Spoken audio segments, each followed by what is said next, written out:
Siku moja, bango kubwa la matangazo lilianguka ghafla kutoka juu sana, na katika sekunde za hatari, nilikimbia haraka kumwokoa mwanaume mmoja kabla hajapata ajali mbaya, lakini badala ya kushukuriwa, msaidizi wake alinifokea kwa hasira.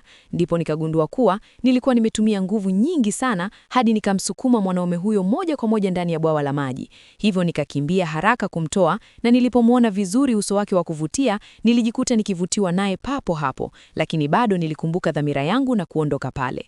Tangu utotoni nilikuwa msumbufu sana kwa sababu sikuwa na marafiki wa kucheza nao, hivyo mara nyingi nilimfanyia babu yangu mizaha, na safari hii alipokuwa amelala fofofo, nikamimina kimya kimya mchuzi wa pilipili mdomoni mwake. Nikatazama midomo yake ikivutiwa huku nikijivunia sana nilichofanya.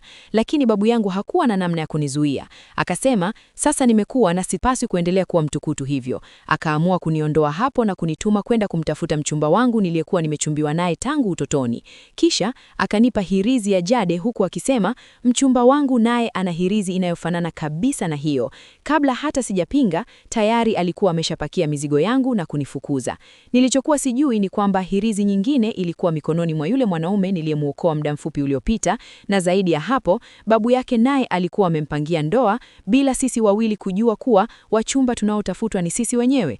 Muda si mrefu, mchumba wake wa kupanga akawasili, lakini alipoyaona matendo yangu ya ajabu, mwanaume huyo alianza kuwa na wasiwasi mkubwa, hadi aliponiangalia vizuri usoni, ndipo akagundua kuwa ni mimi, jambo lililomkera sana. Lakini mimi nilipogundua kuwa ndiye yule mwanaume handsome niliyemuokoa, nilifurahi kupita kiasi. Hata hivyo, wakati tukijiandaa kupiga picha za harusi, mwanaume huyo alishtuka kuona nimevaa hirizi ya jade iliyokuwa sawa kabisa na yake.